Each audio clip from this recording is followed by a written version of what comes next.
for mema obibia akwaba ede ebatuma GHSO nyamisra musedane da munya ebre eje edwa etie ensema yede ebebe somo awe yefidi kase yi eso na Ghana wahala dwumedi ena wani kuso a wo hwe na munia ba so Chris Kapa ena medi dwumedi yi ebe somo na abusiafo munim se eye Professor Emmanuel Yaubene eye ni buo enwo ensensem de chesensem bebrem ena appeal afri mo ede aba na abusiafo ye nyanente ye ese prime suspect and answer de wodi e kan ema Professor yi etimi free atasefo asasi eso ajese wo ye professor no ni cleaner James Wumba ye nyanente ye se wato nananom ewo ensiedo ma wo ma mekwa babonte beka se wo susu ese aduane de brand ba no fried rice de brand ba no ena ama enne de ne ba no enka atasefo asasi su ebiemu a wo chire ma na tese ye poison aduane eno na so abusia form no ye chi James no wo bobo enkrofo bi Emma Abranti and Din ede wo pambo edi ebebepie mu ebi ewo na homa no so anasem aposifo enhwehwemu eso na ne den nti abeto edwa sem wo pambo yi wo no so woda ayaresabia na ayaresabia woda no enye se wo no so aduane fried rice yi wodi bi wo no de enya de se wo kokodi ebi na ono mpodie wodi kan ekọ ayaresabia ho no mo pen ansa na chesa se ne ho eto ne yi na bafie na wasan asa sorry ne san ede no ekọ ena ma beto edwa se krapo de woda yare emposo woje ayaresha de se ehu behia se Ghanafo ede wo mo mpai bo ebeba beta wo mo akina abusiafo ensam no de emu edo na metwam ho meba medimu chemu bi ebeba abesom too much GH we boy wate shout out to your fans and everybody who is watching too much GH. Me dey Isaac Odwampo obetun afem the great ampo mbrembren wonu me nka mo ni ehwe too much GH mu ye too much na me so me ye amo fire.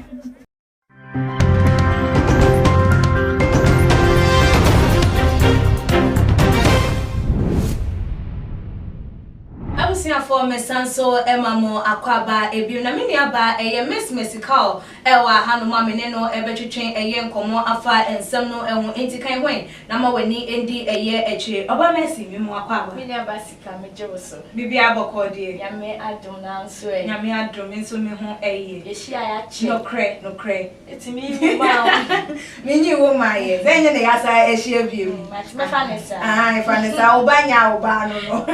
mi twa won no ye issue ababeto apono eso ye hwe professor nensem ebebeto apono eso asese emu baako James Wumba wafamu ahwere ne kra na ebiem so sese nipa wo bo ni dia wo ka se wo no ka ho bi eno ni si gina ye etu sa anamo wo no so sese woda ayaresabia na yarehwemu ayeden no den na betimi akafa ensem yi ehu like enyoma yo okay bibe yo okay Ghana yenda like yema ya sumandri yense bibia ni wono ma ekos bibi boni bi eni ho mini aba bibia enye okay na first of all menam akonya so echia too much etiefo ni ahwefo ni na said da moje brehwe yen sika sa issue way are complicated. Okay. There is something fishy about it. Okay. Professor ni wo a wo wu ye no wotimi won say ye plotting ade ankofokuo ahihye na inkofo ebubo mudin nkyere say ebia omuni na omo kan won say ye say afi bi ye sign ebi wo we sign na ye den ato no ene betumi abanso say na ebu odi ni sikoye no sanso na ye den etie na ade ba ko ye say nipa da se ni hye ne so ne say ewie ye ene asem no ade bia wo beye bia ewo ewie ye enti beginning ne crampo na wo betu anamo se me kwa akostati akoye bibi se no wadwen wo se ewie ye no se anko yie se nyame si plot na se ne beko no ana se ko yie crampo na se bia ye nsa ekamea se ne beko no na ye nuamba mai a cheso mu kote bia me ya rewo sem nia wahwe ne nkwa ene nia woda ya resabia ene papa na nkasa no professor no so a wo wuye emu bi eni wo ye enika ana ye se ade Ghanafo ekoyie ma ye arewo sem na ni America se bibi e fish wo mu ne se won so bebre ebi wa atamfo na won nimu se wo atamfo na yempusa se ye den na nkrofo a papa ni omu ye adwuma wo tu omuka boni ben no de aye omu a chese omu timi bopo se ye yi papa ye fiati asefo asase asika omu kope omu kwaje won tenye sika yi bia that means either say enemy be is behind the sun. Okay. And all manipulated through the workers. Okay. I bet to me about say sika bi a wo tua dia manye no omukofa no. Okay. And na odi working ya nti say si ana enkrofo ne wa kire wa mo say no kran so ko ba say mo kire wa no kra bi wa ka na wo be ka na wo dia wa ye den wa ye free. Enti omu susu say bi a no kra be pie. The cat is going to be left out of the bag. Until they will do anything, say a bit silly, I don't say extra information and I say hidden agendas be any of the impunity. So when we send and saying nipa boni aba, we ask my way. What mean Jobi, a woody, I done it to say quiet, sorry, I'm a your cotton no. A bit me about so nipa and so the master brain behind this setup, this killing a course, no. Or no person, me should teach you nipa teach you bishop. Na no person to be dead.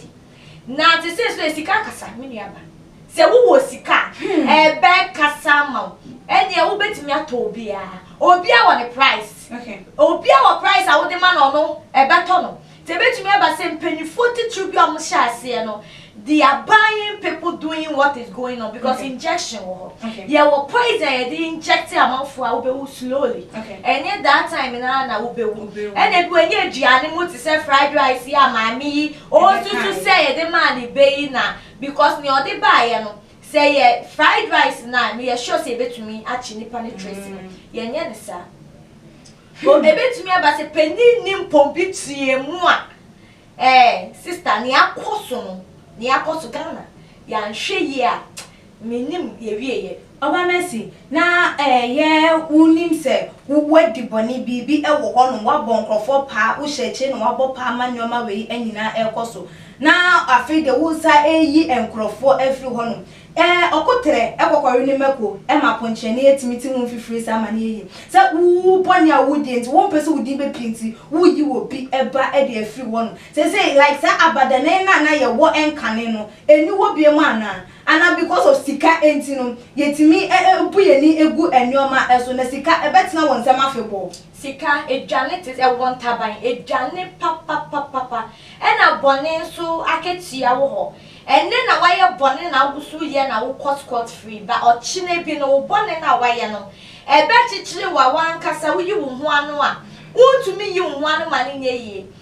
ko ba se onipa bi hye chire se na Ghana fo bebre susu dia na sa nipa no won hwe ye ni ochise kan no owu wo se kan no na wo ye bone ye fo so ye den ya bone na na be den ebe ku efise se Ghana ebe ye din se wo beji obi edi ewudi adane te se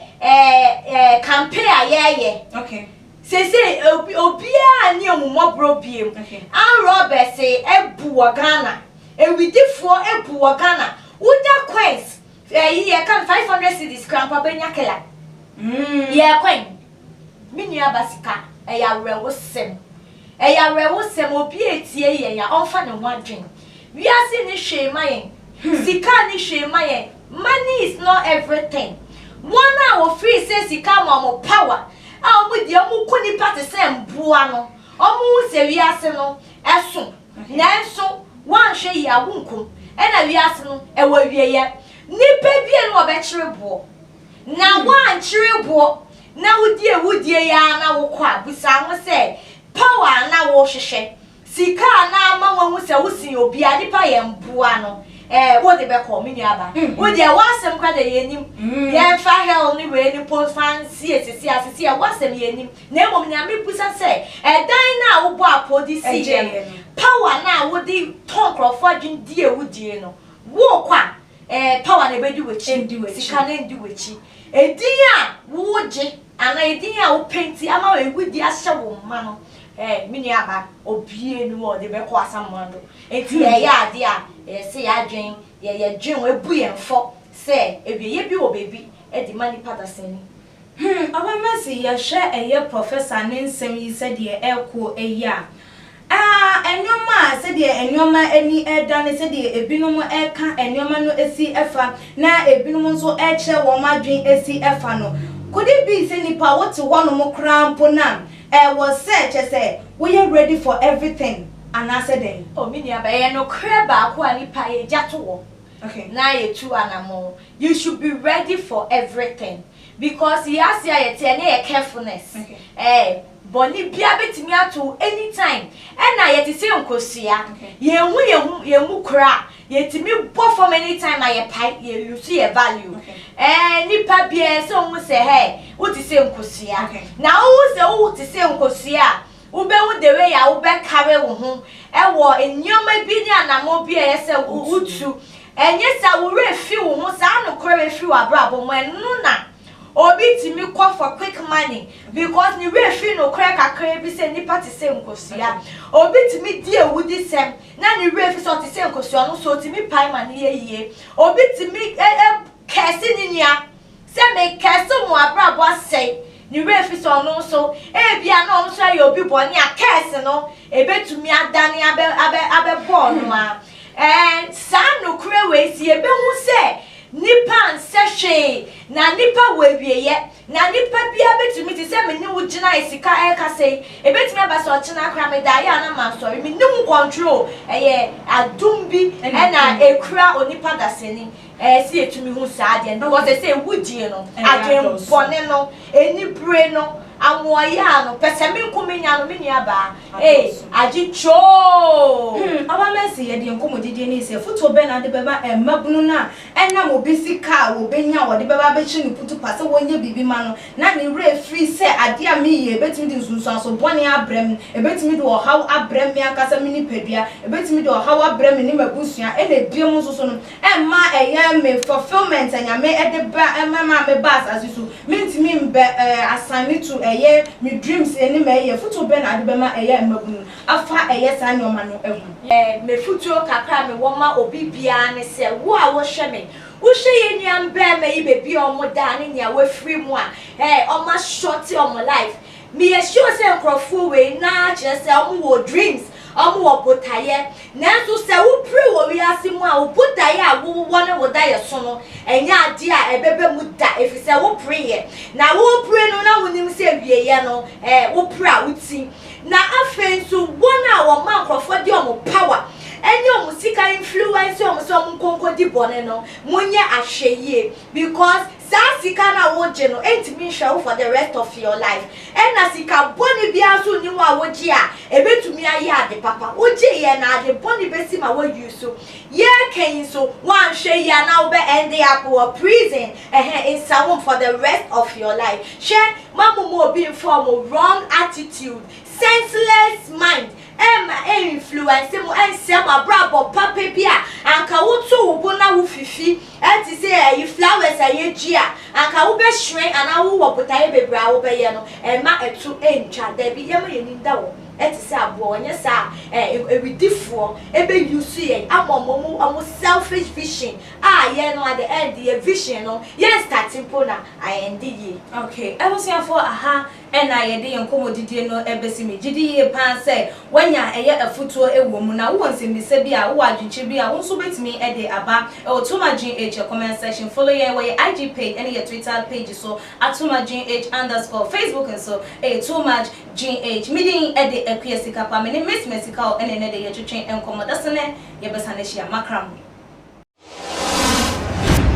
the major prophet kun chacha on say me catch was say bomoden na hwe too much GH on say me kan ye nyene bone pa na kase ye pe wo wi ase ya asonde nti na Adam wo hu nyame ye no nyam no wo hu ne ma bi a wo hwehwehwehwe e wo other place ne ade kat won na bomoden na be hwe too much GH be hwe na subscribe bomoden o be hwe pe na wa ye subscribe o subscribe na subscribe na wo subscribe a na wo benya ne ma papa a wo pe ahwe nyame hira na ura